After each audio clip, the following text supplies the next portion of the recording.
Olá, bem-vindo ao Faça Sua Cidadania Alemã Sozinho. Eu não sei qual foi o motivo que te trouxe aqui hoje ou a este vídeo, se é o interesse em possuir um passaporte europeu, se é o interesse em descobrir mais sobre as suas raízes, se é a possibilidade de descobrir mais sobre a sua própria família, sobre a sua herança, mas o que eu posso dizer é que você está no caminho certo. Então, meu nome é Laísa, eu tenho 30 anos, sou professora e quando eu tinha 24 anos, eu decidi procurar um pouco mais sobre as minhas origens para saber se eu tinha o direito à cidadania alemã. Bem, após conversar com alguns parentes, eu decidi entrar no Google para pesquisar as leis e as normas vigentes e quem tinha ou quem não tinha direito. Encontrei muitas informações desencontradas, coisas que às vezes não batiam e eu não tinha muita certeza se eu tinha direito ou não. Foi então que, lendo o site do consulado várias e várias vezes para ter a certeza, que consegui entender e saber que eu tinha direito. Comecei no mesmo dia, em janeiro, a procurar e buscar as certidões correspondentes. No mês de março, fui me dirigir até o consulado de São Paulo para dar entrada na minha cidadania alemã, da minha mãe, do meu irmão e do meu avô. Bom, eu decidi criar este curso para você que, como eu, gostaria de fazer sua cidadania alemã sozinho, que não quer, talvez, gastar muito dinheiro numa assessoria ou que tem tempo, tem curiosidade, quer aprender mais sobre a sua própria história, quer ter o seu passaporte europeu, quer poder viajar com menos dor de cabeça, conseguir o seu visto americano, que é o ESTA, com mais facilidade, com o passaporte europeu, e que você possa, nesse curso, passo a passo, descobrir um pouco mais sobre as suas origens e sobre o seu direito, ou não, de ter a cidadania alemã. Certo, o primeiro passo, tenho sobrenome alemão ou não tenho sobrenome alemão, isso me impede de conseguir a cidadania ou é uma garantia de que eu vou conseguir a cidadania alemã? Não. A cidadania alemã não tem nada a ver com o sobrenome, tem a ver com provar a sua origem e conseguir provar que, mesmo passando de geração a geração, a cidadania não se perdeu por algum motivo. Bom, o primeiro passo é você saber quem foi o primeiro alemão, ou seja, o alemão de origem que chegou ao Brasil. E em que ano ele chegou? Por exemplo, foi o seu avô? Foi o seu bisavô? Foi o seu trisavô? Quem é que foi? Bom, se você não tem a menor ideia de quem foi o alemão, só ouviu dizer, a minha dica é comece de trás para frente. Mas como assim começar de trás para frente? Bom, na sua certidão de nascimento tem o nome dos seus pais, tem o nome dos seus avós, certo? Na certidão dos seus pais tem o nome dos pais deles, que são os seus avós, e dos seus bisavós, que são os avós dos seus pais. E então, indo de trás para frente, você consegue encontrar os documentos correspondentes para poder chegar nesse alemão de origem. Bom, nesse meio de caminho você pode gastar dinheiro, sim.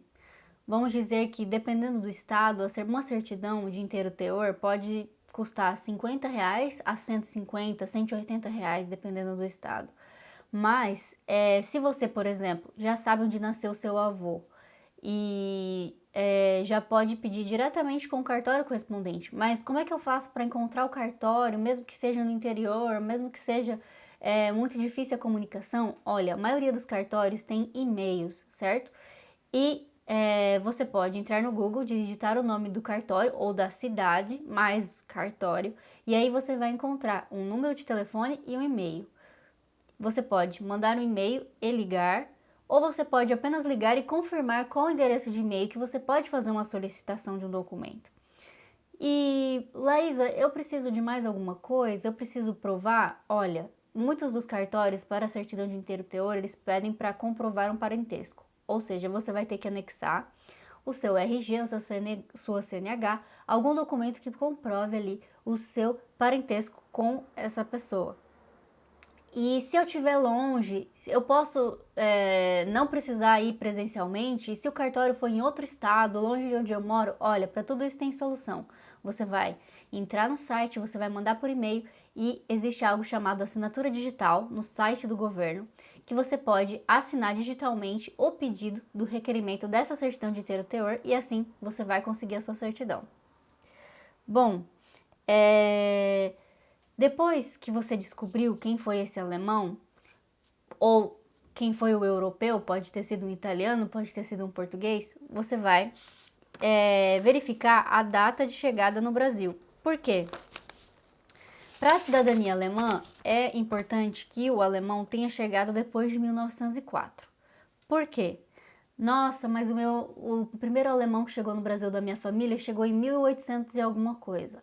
A sua situação fica um pouco complicada, porque existe uma lei chamada matrícula consular, que obrigava todo cidadão alemão a ir de 10 em 10 anos no consulado fazer o seu registro. Aqueles que não o fizeram, por algum motivo, perderam assim a sua cidadania. Então, nem tudo está perdido. Você pode verificar as listas de quem fez a matrícula consular e verificar se o nome do seu antepassado está ali.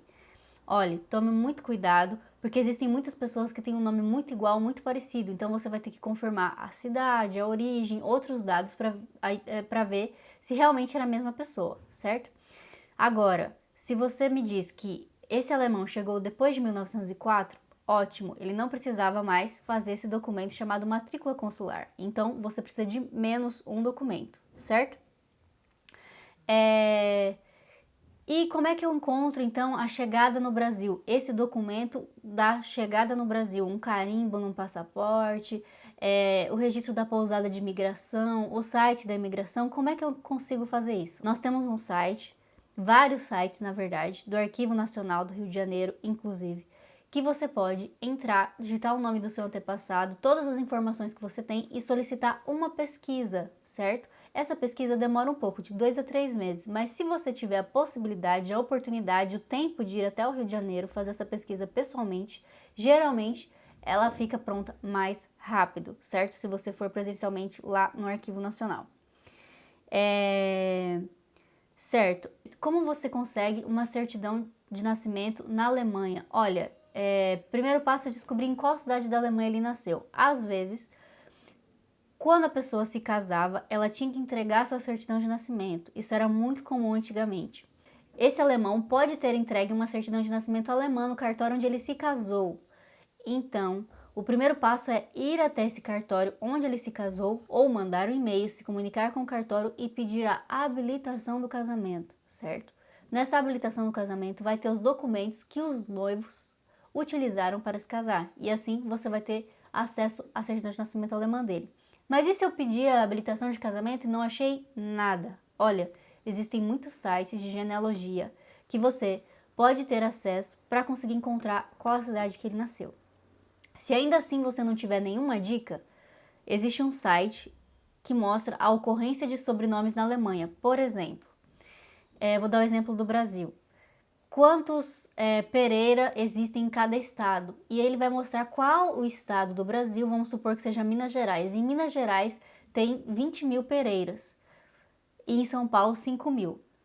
Esse mesmo cálculo é feito na Alemanha. E aí você vai saber onde tem maior incidência do seu sobrenome, do sobrenome do alemão, e vai poder ter uma ideia maior de onde é que ele nasceu, de qual cidade ou qual região ele nasceu. Isso já vai delimitar a sua pesquisa, certo?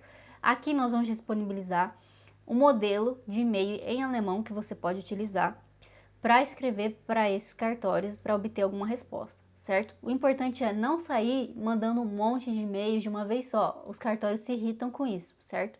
Vá com calma, vá paciente, vá pesquisando, afinal de contas, você é o próprio responsável pela sua cidadania. Uma vez que você tem a certidão de nascimento do alemão ou o passaporte, algum outro documento, ótimo, isso já é um item a menos na sua lista. Após isso, você pode começar a pedir outras certidões. Por exemplo, se todos na sua linhagem, por exemplo, do seu bisavô até você, todos se casaram, você vai precisar de certidão de nascimento e casamento de todos, certo? Dependendo da sua linhagem, se era uma mulher, se era bisavó ou avó e ela se casou, dependendo do ano, a sua cidadania vai ser requerida de maneira diferenciada, certo? Mas não se preocupe que ela também é uma cidadania, ela também serve para o passaporte, não existe nenhuma diferença, certo? Se o seu antepassado nasceu antes de 1874, você deve solicitar no Arquivo Nacional de Berlim, certo? Então, porque todos os documentos antes de 1874 ficam neste arquivo, certo? Aqui eu vou disponibilizar todos os sites e todos os itens que vocês precisam. Agora, você vai ter que solicitar as certidões de inteiro teor de você até a pessoa. Então, por exemplo, nascimento, casamento, de você até chegar no alemão. Então, o alemão nasceu, se casou, nascimento e casamento, de inteiro teor, certo? Se você tem uma certidão antiga, que você não usa mais, mas ela está em bom estado, você pode sim utilizar. Mas se ela for emitida depois de 2016, ela precisa estar em inteiro teor obrigatoriamente. Se ela foi emitida antes de 2016, está em bom estado e não é de inteiro teor, você pode sim utilizá-la. Se alguém morreu no meio do processo, você vai precisar da certidão de óbito também. Por quê? Tudo que acontece na vida da pessoa é relevante para a cidadania, certo? Então, você vai ter que colocar a certidão de óbito também no seu processo, tá bom? Além da certidão de óbito, eu preciso de mais alguma coisa? Por exemplo, meu avô casou 2 vezes. Sim, você precisa dos 2 casamentos do seu avô. Mas se eu for descendente do primeiro casamento, ainda assim eu preciso do segundo casamento. Por quê? Tudo que acontece na vida da pessoa é relevante para a cidadania. Bem, depois que você conseguiu todos os documentos, nascimento, casamento ou óbito, todos de inteiro teor, todos bonitos, o que você precisa fazer? Você precisa mandar traduzir para o alemão, certo? Então você encontra um tradutor juramentado em sua cidade ou no seu estado, ou você também pode fazer uma cotação com outros estados, porque o preço é diferente de um estado para o outro, e você vai mandar traduzir esses documentos. Quem for dar entrada no consulado alemão não precisa apostilar nenhum dos documentos, certo? Porque o próprio consulado vai dar a autenticidade dos documentos. Caso você não queira entregar os documentos no consulado da sua região, você deve sim apostilar os documentos. Se você quiser mandar pelo correio, direto para o BVA, que é o BVA, o órgão responsável por reconhecer a cidadania de cidadãos alemães fora da Alemanha, certo? E se você já mora na Alemanha? Olha, se você já mora na Alemanha, temos aí uma facilidade. Você pode dar entrada na própria prefeitura, na Amt, da sua localidade, da sua cidade, certo? Você pode juntar os documentos e dar entrada lá no Amt da sua cidade e provavelmente a sua cidadania vai sair mais rápido, porque é um órgão separado, não é o mesmo órgão que analisa as outras cidadanias, então provavelmente a fila é menor, certo? Depois que você pediu para traduzir tudo e você tem todas as certidões,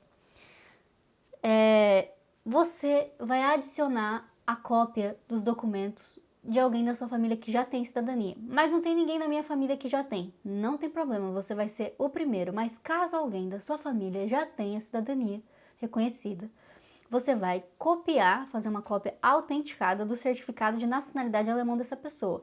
Se essa pessoa já tiver passaporte, identidade alemã, também pode fazer uma cópia autenticada desses documentos, certo? Feito tudo isso, você vai preencher os formulários. Os formulários parecem muito complicados de preencher, mas não são. Por exemplo, o formulário V é para cada ancestral, certo? Então, por exemplo, eu herdei a cidadania do meu bisavô. Então, eu vou escrever um formulário, vou preencher um formulário V com o nome do meu bisavô, um formulário V com o nome do meu avô, um formulário V com o nome do meu pai, até chegar em mim, porque todos eles carregam a cidadania, ainda que não tenham um passaporte ou não tenham sido reconhecidos. Se a sua cidadania veio da sua mãe ou da sua avó, a mesma coisa. Um formulário V para sua avó, um formulário V para sua mãe e para cada ancestral um formulário V, certo? Agora, para cada requerente da cidadania, você vai preencher o formulário F. Então, por exemplo, se da mesma família, mãe, pai, avô, tio e tia vão pedir, todos eles vão ter que ter um formulário F para cada solicitante. Mas, Isa, se eu vou pedir a cidadania para mim, minha mãe não quer cidadania, Eu sou obrigada a pedir para ela? Não, você não é obrigado a pedir para ela, não interfere em nada no processo. É só você não acrescentar nenhum formulário F da sua mãe, apenas o formulário V, porque é ela que te antecede, então você precisar preencher sim um formulário V, mas não um formulário F. Certo, muito bem. Você preencheu os formulários, aqui nós vamos deixar algumas dicas no preenchimento. No próprio site do consulado você tem o formulário em alemão e o formulário traduzido, então você pode olhar um e olhar outro e preencher, você pode preencher tanto à mão, na caneta, quanto no computador. A minha dica é, se você estiver com muita dúvida, você pode se inscrever aqui nos comentários sobre o preenchimento do formulário, ou você pode deixar em branco que no dia que você for entregar no consulado, a pessoa do consulado vai tirar suas dúvidas, certo? E vai dar certeza se você está preenchendo certo ou não, mas não preencha algo que você não tem certeza, tenha certeza primeiro. Muito bem. O próximo passo, se você for entregar para o consulado da sua região, é agendar um horário, certo? Existem dois tipos de consulado, o consulado geral e o consulado honorário. O consulado honorário costuma ser menor e não fazer todas as coisas que o outro consulado faz, ou seja, não emitir passaporte, não emitir RG, mas não se preocupe, o consulado honorário vai sim cobrar uma taxa na entrega dos documentos. Se você for até o consulado geral, aí eles não cobram taxa nenhuma quando você entrega os documentos, certo? Quando você você vai entrar no site do consulado da sua região, pesquisa aí qual que é o consulado geral da sua região. Então, por exemplo, Mato Grosso faz parte do consulado geral do Rio de Janeiro e Mato Grosso do Sul faz parte do consulado geral de São Paulo. Então, se você for de um desses estados, você vai ter que ir até o consulado geral para entregar os documentos. Na hora de entregar os documentos, você não pode simplesmente ir lá o dia que você quiser e a hora que você quiser e entregar. Você precisa agendar previamente, certo? No site de cada consulado geral existe, sim, um lugar onde você pode fazer o agendamento para entrega de documentos de reconhecimento de cidadania alemã, ok? Nesse dia, que documentos é que você vai levar lá? Bom, primeiro você vai levar o comprovante de embarque ou desembarque do estrangeiro, do alemão. Pode ser um RNE, certo? Um Registro Nacional de Estrangeiro. Pode ser uma lista de navio. Pode ser um passaporte carimbado, mas algum comprovante você tem que ter de embarque ou desembarque no Brasil. Segundo, formulários preenchidos. Você precisa levar os formulários preenchidos, lembra? V para cada antecessor seu e F para cada solicitante. Documentos e certidões de todos. Documentos e certidões de todas as pessoas do processo, nascimento, casamento e óbito se precisar, se não casou, daí não precisa de casamento. Cópia do RG do solicitante. Então, cada solicitante brasileiro que está solicitando vai ter que enviar, na verdade, uma cópia do RG dela. Comprovante de residência, pode ser uma conta de água, luz, energia, tá? Algo que comprove o seu endereço no Brasil, porque quando a sua cidadania for reconhecida, ela vai aí chegar na sua residência por correio, às vezes por e-mail, às vezes por correio e e-mail, às vezes só por e-mail, então, mas é bom sempre ficar atento ao endereço. Dinheiro, se for um consulado honorário, ali haverá uma taxa que pode variar de consulado para consulado na hora de entregar os documentos, certo? Se for aquele consulado pequeno. E aguardar aí, depois que você entrega, você aguarda de 2 a 3 anos para o reconhecimento da sua cidadania, certo? Então tem que ter uma paciência, a gente não consegue acompanhar o processo, como funciona na cidadania italiana e na cidadania portuguesa, você recebe um número e você acompanha esse processo. Na cidadania alemã não existe isso, você não consegue acompanhar e saber em que fase que está, se está na primeira, se está na segunda, se está na fase final de análise dos documentos. Então muita paciência, foque em outras coisas, anota lá na sua agenda que daqui 2 anos você pode mandar um e-mail para o consulado e ver se está tudo certo, mas não fique mandando e-mails para o órgão, não fique mandando e-mails para o consulado, porque provavelmente vai demorar um pouquinho, certo? E quando você receber o e-mail do consulado, passou 2, 3 anos, foi sim reconhecida a sua cidadania alemã. Resultado positivo, você vai pagar 51 euros por pessoa. Então, por exemplo, você foi ao consulado e solicitou sua cidadania. Para você e seu irmão, 51 euros o seu irmão vai pagar e 51 euros para você. Então, para cada solicitante, 51 euros. Se a resposta for negativa, se o consulado falar assim, olha, infelizmente você não tem direito, você vai pagar de 25 a 51 euros, certo? E você pode recorrer da decisão, pode ser que no meio do processo eles te peçam um outro documento, você tem que estar sempre atento ao e-mail que você colocou lá e ao endereço, certo? Eu vou te ajudar em todo esse processo, se você precisar de alguma ajuda, de alguma contribuição, você pode mandar mensagem, você pode mandar um comentário no vídeo e assim nós vamos ajudando aí a construir a sua cidadania alemã. Eu espero que esse curso tenha te ajudado e que logo você também seja reconhecido um cidadão alemão.